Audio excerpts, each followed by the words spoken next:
friends. How are you doing today?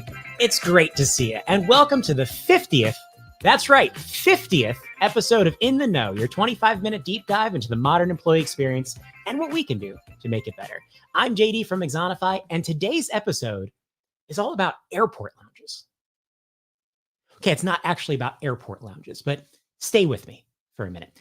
You see, I'm a pretty simple, no frills kind of travel person. I just need to get where I need to go. I need to get there when I need to get there, and I try to do it as affordably as possible.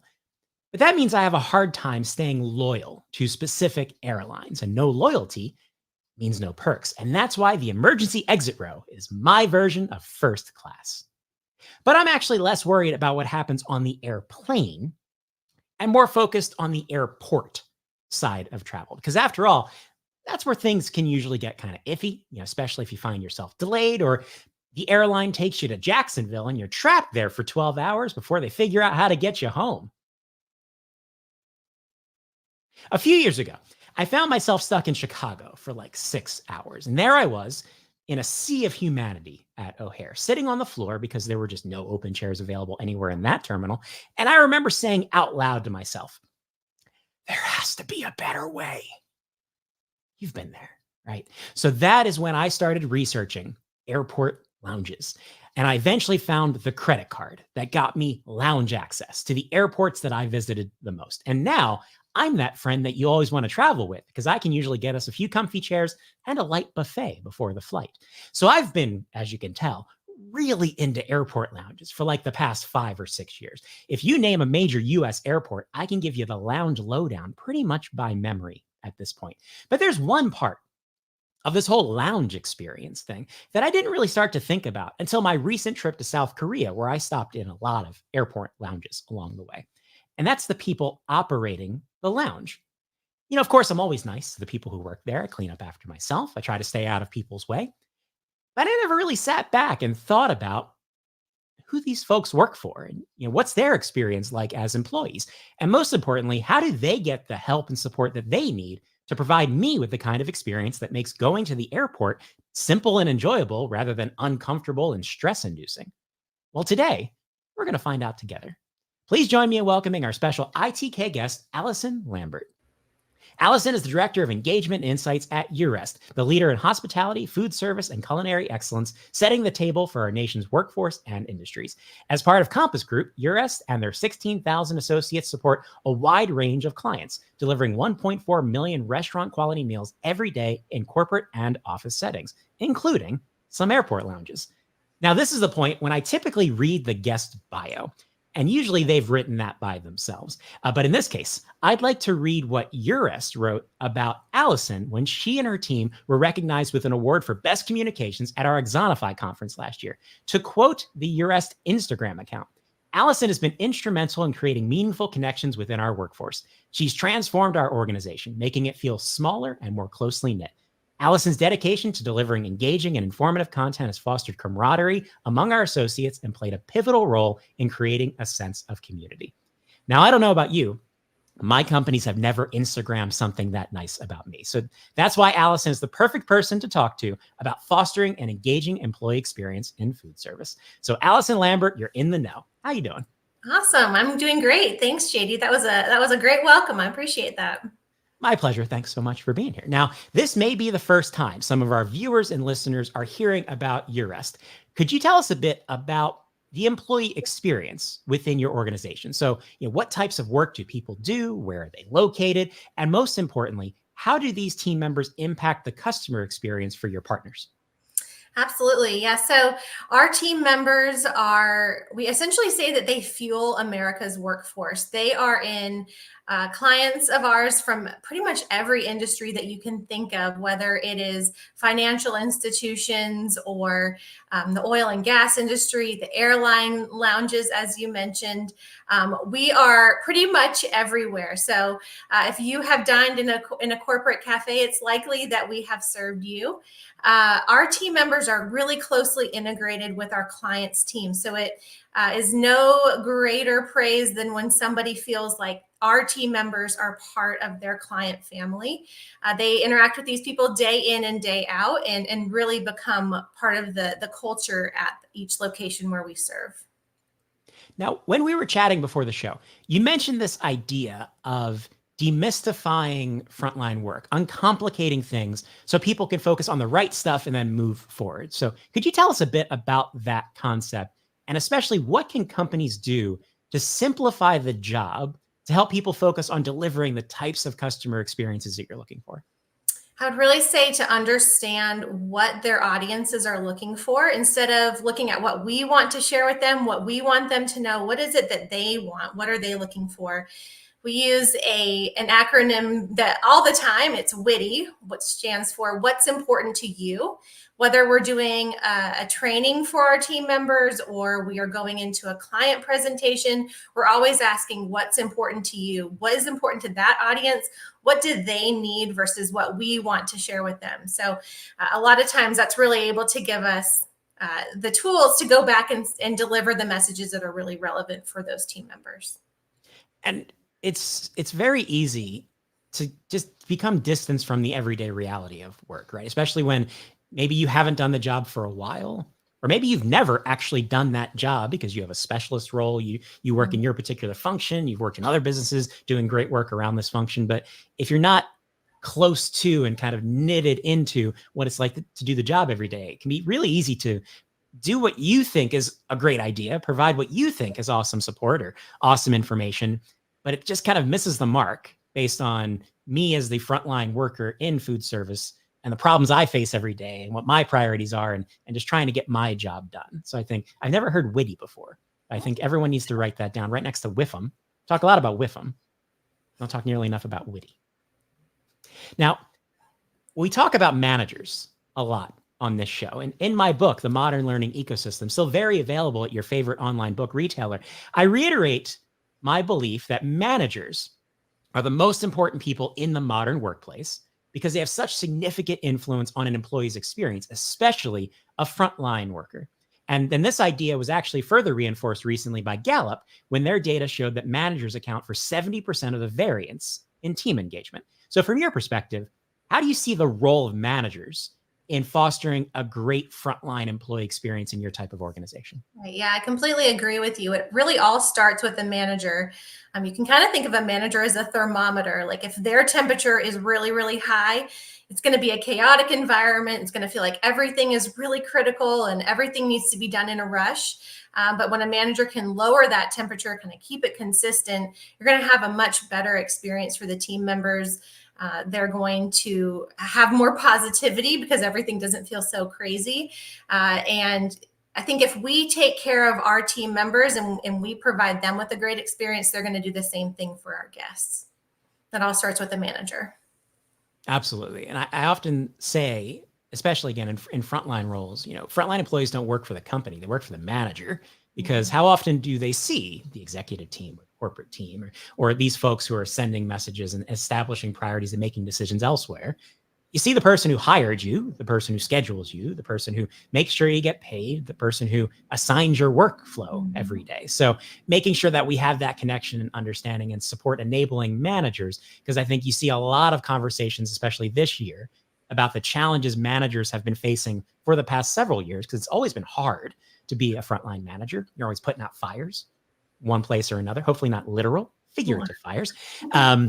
But I think a lot of that kind of workload is coming to a certain point where a lot of managers are feeling broken down and burned out. And as you said, the story begins with the manager. So if you're thinking about how do I improve employee engagement, for me, it's how do I help my managers be able to do their jobs effectively so then I can lean on those managers to foster the type of workplace community, workplace experience that we need to be successful. So managers, everybody. Year of the Manager, 2024. Now, another important part of the employee experience conversation, especially for a large distributed workforce, is technology. But technology alone can't fix a broken employee experience. But it is an important part of the strategy, given the need to reach a large workforce, like in your organization. So how do you see the role of technology in enabling employee engagement, especially when employees are supporting different brands and different industries and different types of workforces.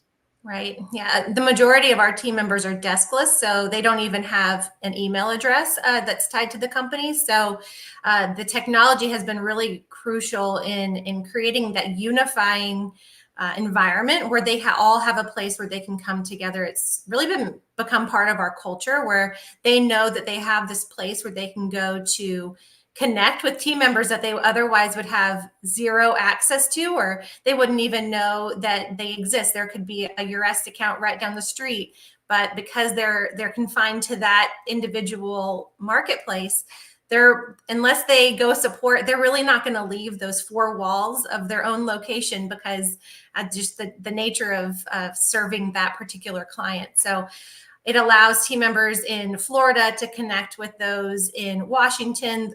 In a lot of cases, they're running the exact same promotions. They're working toward the same initiatives, and they're able to share those best practices in a way that they otherwise would have no opportunity to be able to do so. Yeah, I think back to my time I used to manage movie theaters, and I wonder how many problems did I spend a lot of time solving with my team that were solved problems because I didn't realize in my location in Philadelphia or my location in Lake Buena Vista, Florida, that someone in Seattle or someone in Chicago already figured this thing out, or they had the spreadsheet that I needed that I had to build myself in order to track this part of work. So many things that I think we kind of create these artificial silos, and now technology can help us overcome those by fostering that kind of collaboration. But the other side of this, what I think is interesting around technology, some people out there might be old enough to know what I'm talking about. You remember when getting an email was exciting? And you're like, yeah, email. God, and now I just stare at the notification bubble on my phone and try to wish it down to an achievable level. But that's what's interesting when we talk about tech, especially when it comes to communication and training at work, is that it fosters these connections and it kind of breaks through these physical barriers. But then when it works, it can get overwhelming really fast as more and more people take advantage of this channel because suddenly they realize, oh, I can reach the entire frontline workforce now because there's an application in their pockets on their phones or on their devices. And when you think about, how many different audiences are trying to reach a frontline workforce in food service, you've got the operations team, HR team, the marketing team, and of course, everyone believes their information, most important thing that people need to know right now. But there's only so much that as a frontline worker, I can pay attention to on any given day, because frankly, I got a job to do and I can't keep checking my messages, spend a lot of time digging through this information. So how do you make sure that training and messaging is relevant for frontline workers so they can focus on what they're supposed to do every day? Right. I think working with each individual group that comes to us and says that they want to communicate something out, whether it's a training or just a communication that needs to go, is helping them to identify what their goal is. Is it just an announcement? Is it a task that they need somebody to do? Do they have to complete a specific training for compliance? Really understanding what that goal is behind what they're asking, and then determining if this is the right platform to share that information, or if there's another area that it would better suit, maybe a newsletter or something like that. And really helping them clarify their goals, because a lot of times they'll come to us and like, oh, I hadn't really thought through what my goal is. I just wanted to get that information out there. So that's really critical. Also segmentation, taking advantage of that tool and realizing that every message doesn't have to go to every team member, making sure, going back to that relevance, making sure that it's relevant for them. If there's not something specific that they need to do, maybe deprioritizing it, putting it at a different point of the month instead of that really critical time when we know that they're going to have the time to get that completed. And then I also think shaking it up, keeping it fun. If every single message that goes out is a critical announcement, I think that can get overwhelming for our frontline team members of like, oh, they want me to do so many different things. So kind of shaking it up and having some fun, having less of a corporate-y tone, I think is helpful in relating to the frontline team members and helping them to see what it is you want them to do, but in a manner that is relevant and relatable for them. So many great points. I think the biggest one for me is, one, what do you want people to do? Yeah. Right? You don't just want people to know this. Is there Is there an action associated to this so we can prioritize the do and not the no side of the equation? And especially that idea of having multiple channels or multiple mechanisms that you can use, because if everything's a billboard, all of a sudden do you notice the billboards when you're driving around at this point? Unless it's a really good billboard. I live in Orlando, so the billboards have like animated characters on them. So sometimes they're really fun, but then there's like the injury attorney billboards, and I don't see those anymore. They're just part of the fabric of the environment. So if everything's a billboard, that just becomes noise and it just kind of slides right off of people. But if you, as you mentioned, you have this channel that you use for these types of messages and this channel that you use for these types of messages, and you keep all of the senders consistent in your type of a role, then as the employee, you're protecting my experience, right? Because now I know I go here for this, I go here for this. And then if you do have a dedicated channel that this is priority, this is now, you need to see this, that stands out to me as an associate, as opposed to what we've allowed email to become for corporate workers in a lot of cases, which is, I don't know if I need to read this email or not. And then when people start putting the all capitals at the front of the email, it says like urgent or must read or to do, but then everybody does it. There's no plan there, right? So I think that's what's critical, especially when you're a small team trying to support a very large distributed team. What's the plan? What's the consistency?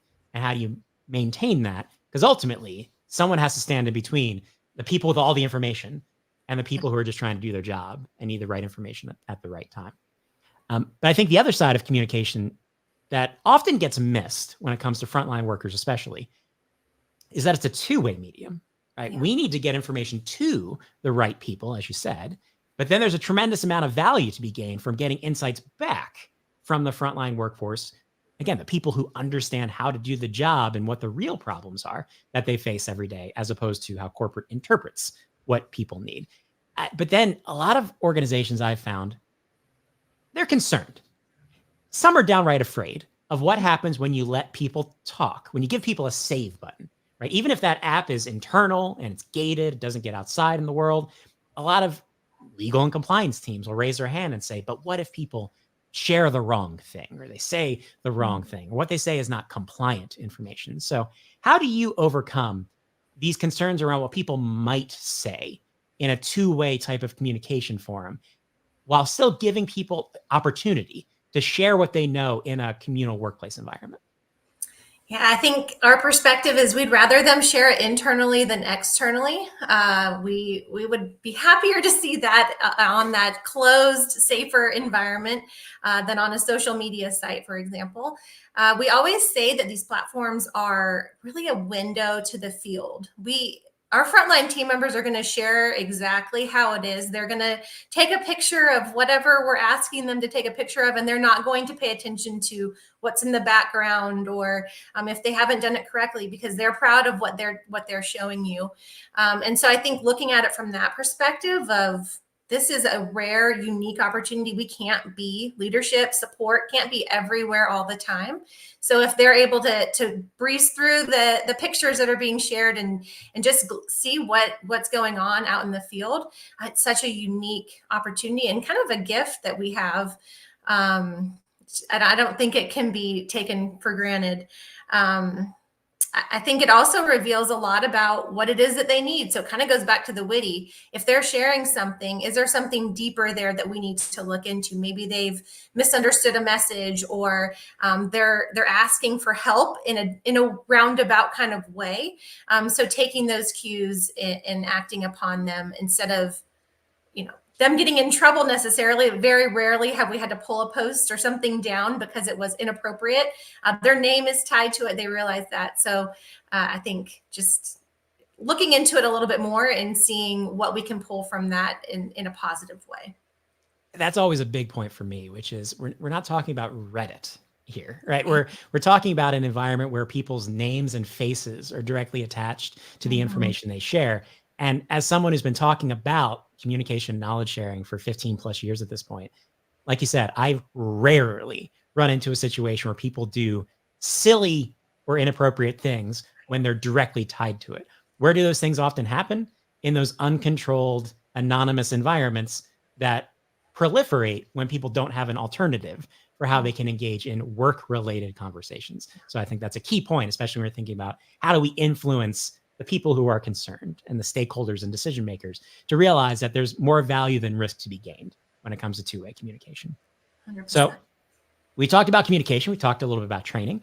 Another key part of an engagement strategy, something that often comes up in this conversation, is recognition. And we've seen that research shows that 39% of frontline employees cite recognition as a leading driver of workplace happiness. Plus, we just know that behaviors that get recognized get repeated.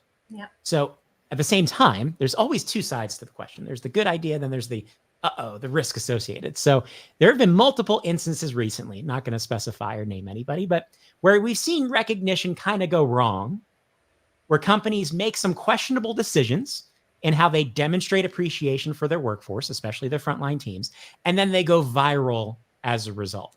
So how do you think about recognition in your workplace? And specifically, how do you keep it as an authentic, community-driven experience and not something that just feels like a miss or something that's overly planned and mandated from the corporate side of the world? Yeah, we like to have recognition, something that's always available. It's not just a certain time of year that they're allowed to recognize a team member. There's not a certain group that's allowed to be recognized. Anybody can be recognized and anybody can give out that recognition. It's that peer-to-peer is really impactful. And those stories are probably the most inspiring because they're really sharing those heartfelt recognitions. That organic kind of recognition, I don't think it can be, you don't want to force somebody, you have to recognize somebody every single month, check the box. It becomes really inauthentic. The manager, if they only have a small team, they're going to run out of people to recognize, and they're going to have to be drumming up some kind of thing that they want to recognize them for. But I think encouraging our managers, encouraging our team members to kind of have that mindset of recognition all the time in the back of their head of they're on the lookout for something that they can appreciate their team members for, that they're not moving so fast, that they don't see the great things that they're doing that really contribute to the overall team. And then sharing those stories. I think that is what reminds those who maybe aren't recognizing their team members as often that, oh, I saw somebody do something similar to this. I should recognize them. And then also reporting on it, making sure that our leadership team sees how much recognition is going on. We have a very competitive workforce. So if a manager is in a particular area of the company and they see that there's not been any recognition there, they don't want to be at the bottom. And so that might encourage them to recognize somebody as well. Yeah, this idea of making recognition, especially a peer-to-peer community-based idea, was something that we were really good at Disney, especially because we prioritized reading those guest letters. Right. So that even if it wasn't necessarily someone here, or maybe from another area, people took inspiration from these extra things that people were doing to get recognized. And then even thinking back when I was a frontline employee, I remember the moments where I received some type of recognition from my peer group more than the manager. Because you kind of expect it, it's part of the manager's job, right? You kind of think that way, like you're supposed to be watching me when I do a good job. You're kind of expect you to say good job. But you often don't realize, I think, especially on the front line, people are working with and working for their peer group more than they are the company. So when you foster that opportunity to recognize one another and how you're helping me or saved me extra effort, it took that extra shift for me that allowed me to take care of something I had personal that day. Like that's what this is really about. And then the manager stuff and the corporate stuff kind of adds on top of that. Yeah. You look at what a positive team is, like we were talking about earlier. Imagine one with, where it's peer-to-peer recognition and that's part of their culture compared to one without it. And that team dynamic is going to be completely different because they're appreciating the little things that they're doing for one another. Yeah, absolutely. And that's why I always say it's how does corporate enable the managers to foster that type of community rather than trying to, like you said, mandate you have to do this or it has to be done this way. Because especially when you work in different brands and different types of organizations and then different teams, the recognition culture just changes, right? Even if you're in one company, it can be meaningfully different place to place because the people are different, right? Yeah. So the person who's on the ground, the manager in that environment needs to really understand the community that they've fostered here and what works best versus trying to do exactly what's done elsewhere and it not just not matching the people that you have in that environment at that time. So there's one more thing I want to get to, which is the ROI side of things. So Fostering an engaging, meaningful workplace experience is the right thing to do. A lot of businesses don't operate on altruism. So a lot of people are looking for the ROI on the investment in things like time and resources and technology in a busy workplace. So how would you say your investment in employee experience has impacted your results when it comes to the customer side of the business? And like I mentioned earlier, when we treat our people well, they're going to treat our guests well. And they're with them all the time. So it's not like a typical retail environment where there's new guests coming in or customers every single day. A lot of times they're interacting with these people very, very frequently. And so they form these relationships with them that you wouldn't see in a normal food service establishment. And so one experience that we had is we utilized the tool to do a pre-service and share a diversity message once a week. And one of our managers read that, took it to heart, and realized that there was a guest that he had that he knew celebrated this religious holiday that we had featured.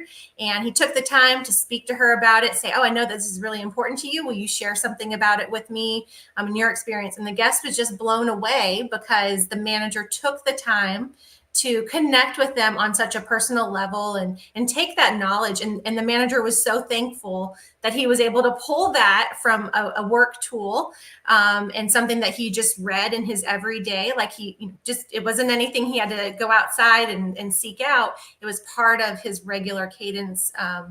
And so I think that those little things it's hard to quantify them, but they really do add up when our guests see that our people really do care about them. And that they're there to support them and ensure that they're able to do the great things that their companies want them to do every day. And it's that type of experience so many organizations are looking to foster, where you go beyond the transaction in terms of actually fostering a relationship, especially in a business like yours, like you said, where, and I can echo this as having worked in large companies that had dining service teams that, frankly, we looked at as part of the team, even though I knew they didn't work for the companies I worked for, but I saw them every day. We knew each other by name. And it was part of the experience that we were creating together. So again, Alison, thank you so much for joining us here on ITK and sharing your award-winning employee experience strategies to show our appreciation for your time and commitment to supporting our professional community. We want to make a donation to a charitable cause of your choice. So could you tell us a bit about the organization that you selected? Yes, we have recently partnered with Best Buddies International, which supports individuals with intellectual and developmental disabilities. So we are integrating them into our workforce and are really thrilled to announce that partnership. We did so a couple of weeks ago, actually, so this is perfectly timed. So thank you very much. No, thank you. And before we let you go, how can people connect with you and follow the awesome work you're doing with your team at Eurest? You can find us on our website, Eurest-USA.com, under the news section, or on Instagram, Eurest USA.